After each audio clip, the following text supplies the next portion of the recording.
Pay-per-view is dead. Bye-bye, pay-per-view. Remember that saying? That was being spilled out by DZON? Well, things are looking a little bit different right now, aren't they? So Eddie Hearn comes out, and Eddie Hearn says that, they're going to have to start tightening up the purse strings when it comes to, the finances, the amount of money that's being spent out. And they're also going to have to, start having these guys, right? They're going to have to start putting out fights that people really want to see in order to get viewership. You know what I mean? And, he's absolutely right. That is what, you should have done. But I think at this point, it's too late. It's too late. And him saying this is kind of weird because he's the one that was pushing this whole narrative before. We have $1 billion budget. No one can compete with us. Showtime's going to be out of, it's going to be out of here. They're going to be done within a year.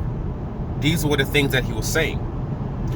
Going with the philosophy where they think, hey, we can let's pay these guys a whole bunch of money. Let's get them over here, and people are just going to pay to watch them. Thinking them to themselves, like, it doesn't matter even who they fight. People are just going to watch them. And no disrespect, but in the United States, this is not the UK, where you can just put low tier. There's a lot of fights that they put on pay-per-view that would never be on pay-per-view over here.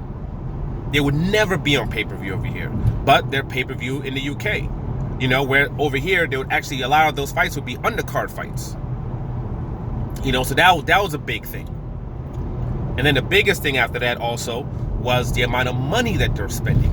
I remember there was a certain YouTube channel and they had this whole graphic of, of PBC and PBC's whole budget, right? It was actually a budget for multiple years. And it was like, the budget was like $300 million, right? That they said it was the budget, right? It was like $300 million, right? And then he was comparing that to what they were, DZON was paying Canelo. And he's pumping his chest up about that. Like, that's like a big thing. Like, hey, look, like, it's a good thing that, that DZON is spending all this money on Canelo Alvarez. And I'm sitting there thinking to myself, you're really hyped up about the fact that DZON is spending on 2 fights for per year. What you're saying PBC is spending on what, like 20-some fights? And you think that's a positive thing. So you're putting out 2 events, and this other entity's putting out, let's even say 14 to 20 events that they're gonna be able to put out with their budget that you're spending on 2 fights. And somehow he thought that was a positive thing. Somehow he thought that was it was something to pump your chest up about. And I'm like looking at like, nah, there's something wrong with that business model. You know what I mean? And I always used to say, like, instead of paying even Canelo all that particular amount of money, they could have spent that money on other fighters and had them for multiple fights and put themselves into a space where instead of just having those 2 fights per year with him, you have maybe 10, 15, 20 plus fights with other really good fighters as well. Content, and have a lot more content than what you're going to be able to bring with just 2 particular fights. And you bring someone that, that's in a closed platform. You're not like a Showtime that's readily available, or like especially like a Fox or ESPN, which also has all this other programming that they have. Your major thing, especially when it comes to you trying to get United States market, is just boxing. So you got to have as much content as possible that people actually would want to watch. Instead of doing that, they said, nah, we just need to get these particular guys and we need to pay them as much money as we possibly can. And Eddie Hearn was one of the people who was pushing this. He was proud of this. He was pumping his chest up about this, smiling about this, and thinking that they're going to destroy everybody and knock everybody out the box with this way of thinking and this way of doing things. That's what he believed. That's what he thought. And a lot of people were sitting there saying, this method that they're using, the things that they're doing, especially since it's looking like we used to call it HBO 2.0. And we saw it not work before, but somehow this new entity is thinking that we're going to use the same formula, we're going to throw a lot of money at it, and somehow it's going to work just because we're throwing a lot of money at it. And that ended up not being the case. They already had a hard time getting viewerships, getting subscribers. And then on top of that, they don't even have a lot of content that was actually put up that they can now put out there that fans will be, consistently, readily watching during this period of time. But those other entities, those other entities being in platforms where there's other things they can show that they readily show. That's number one. And then number two, them actually even having a substantial amount of other events that they can show also when it comes to that particular sport. ESPN has a bunch of UFC they can show. They got boxing that they can show. Fox has boxing that they've been putting out there on their, and getting viewerships off of. They're good besides all their other programming that they show. They're fine. DZON is struggling. DZON is absolutely struggling now. On the ropes. They're in a situation where we're not necessarily sure if they're even going to be around in the next couple of months. We're not sure. But he can't say anything because he's the one who pushed this narrative. And then number two, about we need to get the big fights. We need to get all these top tier fighters fighting each other. You've been also the one who's been pushing all this lower tier fights. You've been the one who, for the most part, has also been putting these lower tier fights out. You got 2 160-pounders right now signed to you. Are they fighting each other? Are you trying to set up that particular fight? No, you're not. You have 268-pounders that are signed to you. Are you both from the UK? Which you could have put that fight in the UK, which would be a big fight in the UK, and still have it on DZON. Was that something that you're trying to set up?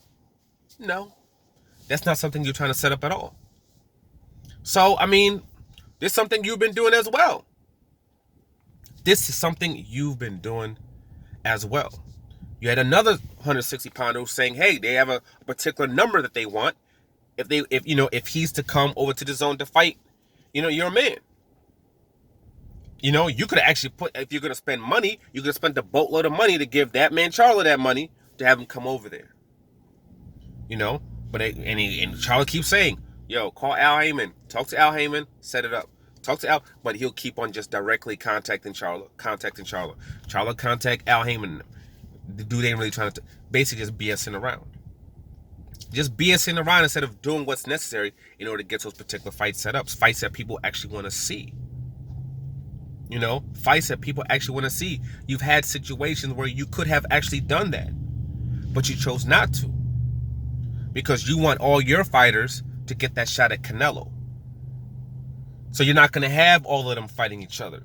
Even though those would be big fights. Even though a lot of those would be unification fights. You want all of them to get shots at Canelo. So you'd rather just go do it that way, which is fine. But that's just 2 fights a year. You're also put into space where I don't know what these other guys are getting paid. I'm guessing they're going to have to be getting paid money. You're even paying a Jesse freaking Vargas $3 million. You know what I'm saying? With the crazy contract that he got in order to face a Mikey Garcia, who was there just for one fight, and you gave him that $7 million. So all these things that you're complaining about, you've been doing it. You've been the head of doing all this stuff. So where's DZON going to go? Where's all this going to lead? I don't know. But I've said it before. The way they've been rolling, the way that they've been doing things, they're doing things in a way where it was going to be very, very difficult for them to get viewership as it pertains to the United States. They just weren't going to get that viewership. When they move into the UK, I think the UK might be the perfect platform for them. That might be the perfect space, and they might be able to get a lot of viewerships over there. They might be able to do something over there. And I've said that before too. And maybe they can really cause some noise over there. But the people that they chose to spearhead the movement over here, from an Eddie Hearn, someone who knows nothing about boxing in the United States, to the head of the company being somebody who had cost ESPN billions of dollars, and has a drug problem, so they ended up terminating him because of it.